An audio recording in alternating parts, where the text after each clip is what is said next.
Opa, vamos revisar mais um pouco de biologia comigo, pessoal? Na aula de hoje vamos falar a respeito da meiose 1. Mais especificamente, pessoal, nós vamos falar a respeito das fases da meiose 1. Quais são os principais acontecimentos nessas fases? Vem revisar biologia comigo agora! E aí, fofinhos, beleza? Eu sou o professor Jean Brito e esse é o canal Biologia na Veia, um canal de apoio aos seus estudos, e aqui a gente vai estudando biologia, revisando o conteúdo, respondendo questões, seja com lives, seja com aulas gravadas, seja com shorts, né, que a gente prepara aqui para vocês, seja com a nossa comunidade, tem muitas questões para vocês responderem também, tá certo? Então, na aula de hoje, pessoal, nós vamos falar um pouco para vocês a respeito da meiose 1. Na realidade, tá, gente, essa aula é uma continuação de uma aula que a gente já viu aqui, as características gerais da meiose. Já comentei para vocês as características gerais da meiose e eu fiquei devendo postar aqui para vocês uma aula sobre os principais acontecimentos da meiose 1. Você poderia perguntar assim para mim: ô Jean, você vai revisar também os principais acontecimentos da meiose 2? A resposta é não. E por que eu não vou revisar os principais acontecimentos da meiose 2? Porque a meiose 2, gente, ela tem eventos idênticos aos da mitose. Então, é só você assistir a aula de mitose, onde a gente falou dos principais acontecimentos. Na meiose 2, nós vamos ter também os acontecimentos semelhantes aos que aconteceram na mitose. Agora, a meiose 2 vem sempre após a meiose 1. Por isso que a gente não chama ela de mitose. Tá bom? Mas vamos aqui ao que mais interessa, pessoal. Ó, eu preparei uma aula, eu coloquei aqui o título, ó, meiose 1. Especificamente, vamos falar a respeito das fases da meiose 1. Ó. Percebam, eu fiz 4 desenhos, gente. É impossível a gente falar das fases da meiose sem mostrar para vocês através de imagens. E olha, eu recomendo que vocês, além de verem os meus desenhos, vocês vejam também desenhos nos livros. E na internet você consegue encontrar facilmente aí aulas e figuras relacionadas à divisão celular, tá bom? Isso costuma cair em provas de vestibulares e aqui a gente vai abordar os pontos mais importantes, aquilo que você não pode esquecer sobre meiose 1. Ó. Primeiro passo, gente, a meiose 1 ela vai ser dividida ó, em prófase 1, metáfase 1, anáfase 1 e telófase 1. Então a meiose 1 é dividida nessas 4 fases, né? Assim como a mitose também tinha prófase, metáfase, anáfase e telófase. Toda vez que a gente colocar o 1 no final é porque a gente está se referindo à meiose 1, tá bom? Os acontecimentos da prófase, pessoal, que é a primeira fase, os acontecimentos da prófase são um pouquinho só diferentes do que acontece na mitose. Tem um monte de coisa que é igual, tá? Por exemplo, isso aqui também acontecia na mitose, ó. A condensação de cromossomos. Isso aí acontece, gente, no início de todas as divisões. Lembra, quando o material genético está na intérfase, a gente costuma chamar de cromatina. Ele está o mais desespiralizado possível. Quando a célula entra em divisão, esse material genético ele sofre condensação. Condensação, gente, é a mesma coisa que espiralização. Ele vai ficar bem enroladinho, tá? Bem condensado aí nesse caso, tá certo? Pessoal, temos aqui um evento que é exclusivo da meiose 1. Isso aqui você não pode esquecer nunca, ó. Emparelhamento de cromossomos homólogos. Esse emparelhamento dos cromossomos homólogos, pessoal, ele não acontece na mitose, ó. Então vou deixar isso aqui em destaque.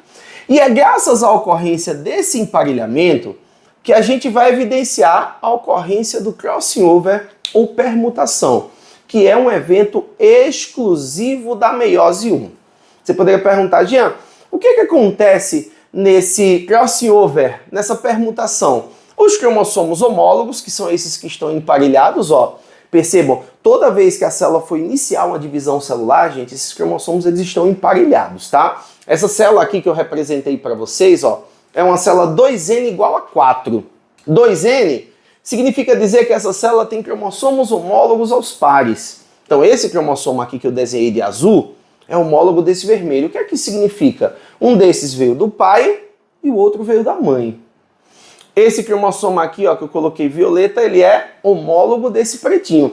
E percebam, eles estão trocando pedacinhos, ó. O crossing over, ele possibilita a troca de fragmentos, tá, gente? A formação de quiasmas aí, no caso, que é essa porção que está sendo trocada, tá? Esse par de homólogos aqui, ó, gente, esses homólogos emparelhados, a gente pode chamar de tétrade.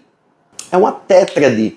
A tétrade é um par de homólogos. Então, ó, o que é que a gente tem aqui? A gente tem dois pares de homólogos, por isso que essa célula é 2n igual a 4. Eu tentei colocar um homólogo como se fosse metacêntrico, tá, gente? Com centrômero bem no meio, e um acrocêntrico, né, com centrômero um pouquinho mais perto da extremidade, para a gente conseguir diferenciar melhor aqui nessa explicação, tá bom? Então, o que vai acontecer nessa prófase 1, gente, que não acontece na mitose, daí eu preciso que você lembre, ó, emparelhamento dos homólogos e ocorrência do crossover.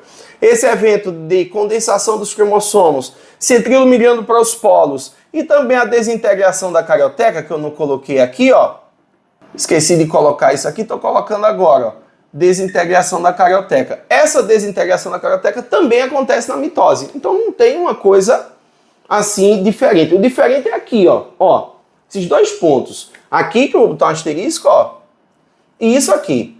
Esses dois eventos só acontecem na prófase da meiose 1. E eu preciso que você lembre disso, tá bom? Pessoal, a metáfase 1, ela também tem semelhanças com a metáfase da mitose. Como, por exemplo, isso aqui, ó. Cromossomos atingem o máximo de condensação. Isso aí vai acontecer em toda a divisão celular. Quando chegar na metáfase, os cromossomos vão estar com o máximo de condensação. Agora, isso aqui é exclusivo, ó. Não é exclusivo o fato deles estarem no equador, tá, gente? O exclusivo aí é o fato dos cromossomos estarem emparelhados, ó. Então, tem um par de homólogos aqui e um par de homólogos aqui. Entendeu a ideia? Os cromossomos homólogos, eles estão emparelhados no equador. Isso aqui, tá, gente? A gente chama de placa metafásica. Placa metafásica da meiose 1, especificamente. Percebam que no meu desenho eu já coloquei pedacinhos que foram trocados desses cromossomos aí aparecendo, tá? Então a diferença que você vai ver com relação à mitose, quando eu desenhei a mitose, gente, na aula que a gente já teve essa aula aqui de mitose, tá? Eu botei um cromossomo duplicado, outro e outro. Os quatro assim, mas eles não estavam emparelhados. O emparelhamento dos homólogos só acontece na meiose 1 e quando eles chegam na metáfase 1, eles chegam ainda emparelhados. Ah, Jean, tem mais algum outro evento? Tem, aqueles eventos que também aconteciam na mitose, ó. Os centríolos estão nos polos. A gente consegue visualizar as fibras aqui presentes. Se a gente aplicar alguma substância, né, que atrapalha a formação das fibras, né, isso também bloqueia a divisão celular na metáfase, tá? Então, as outras coisas que aconteciam na mitose acontecem de forma semelhante também na meiose 1. Só que as grandes diferenças eu estou botando aqui um asterisco, ó. Gente, a questão normalmente ela vai focar nessa diferença, né? Qual é o evento que é exclusivo da meiose 1, tá? Na fase 1, pessoal, o que é que a gente vai evidenciar, ó? Ó, isso aqui só acontece na meiose 1. É graças a esse evento aqui, pessoal, que essa divisão ela é reducional. A gente até representa assim, né? Um Rzinho com exclamação. Separação dos cromossomos homólogos. Na mitose, gente, separam-se as cromátides irmãs. E aqui separam os cromossomos homólogos. Ah, Jean, mas como é que eu vou saber diferenciar no desenho? Aqui você não tem rompimento de centrômero. Percebam que o cromossomo vai ainda duplicado para o polo. Então cada cromossomo está indo com 4 bracinhos para o polo. Então isso indica para a gente que não houve rompimento do centrômero. As cromátides irmãs ainda estão unidas pelo centrômero, tá? Então, houve a separação dos cromossomos homólogos e esses cromossomos homólogos migraram ainda duplicados para polos opostos, ó.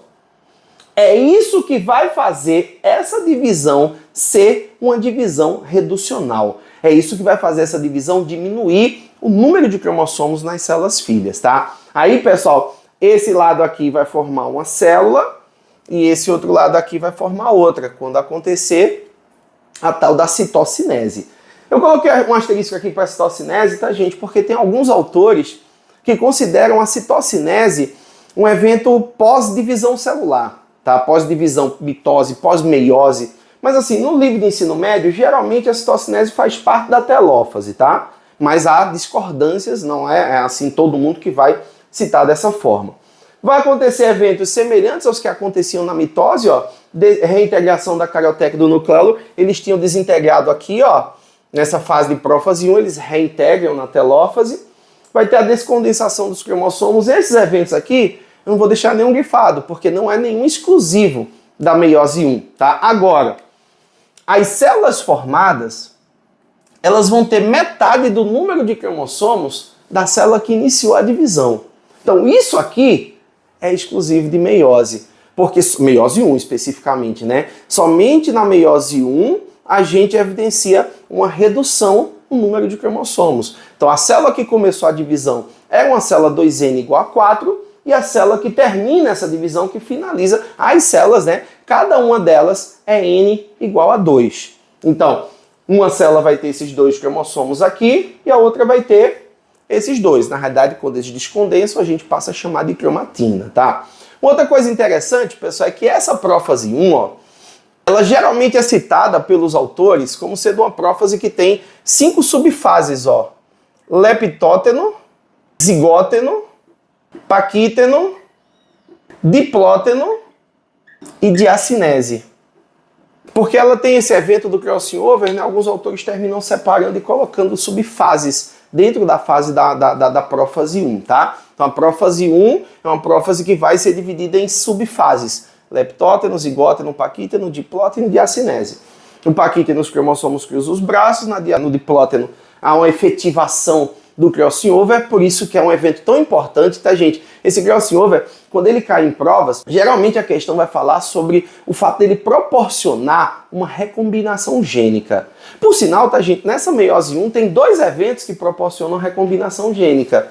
O crossing over e a separação aleatória dos cromossomos homólogos, tá? Isso aí proporciona uma recombinação, que é uma nova mistura de genes. A gente chama de recombinação gênica. E isso aí é super importante para o processo evolutivo. Outro ponto importante, pessoal, ao acabar a meiose 1, existe um pequeno intervalo para a meiose 2. Esse pequeno intervalo a gente chama de intercinese. Nessa intercinese não acontece replicação do material genético. Por quê? Porque os cromossomos continuam duplicados. Uma vez que na anáfase 1 não houve separação de cromátides irmãs. A separação que aconteceu foi dos cromossomos homólogos. Então, como esses cromossomos aqui ainda estão duplicados, não precisa ter uma replicação para acontecer a meiose 2, tá? Então, o pequeno intervalo que tem entre a meiose 1 e a meiose 2 é chamado de intercinese, e nessa intercinese não acontece a replicação do material genético, tá bom? Lembrando que a meiose 2 vai ter fases semelhantes às fases da mitose, né? No caso, os eventos de cada fase serão eventos semelhantes aos da mitose. E essa meiose 2, ela vem sempre após essa meiose 1, tá? Então, antes tem que ter uma meiose 1, a intercinese, para depois acontecer a meiose 2. Por isso que a gente não chama ela de mitose, tá bom? E aí, pessoal, o que vocês acharam dessa aula? Ficou alguma dúvida? Coloca aí no comentário, tá, gente? Eu respondo assim que possível, né? Eu sempre estou respondendo aqui os comentários dos alunos. Aproveita e dá um like aí. Não esquece de se inscrever no nosso canal, dá o apoio aí para o canal da gente. É importante manter esse projeto, tá? Um grande abraço para vocês. Vamos juntos estudando. Eu, você, até a sua aprovação. Me sigam nas redes sociais, @Gianbrito. Valeu!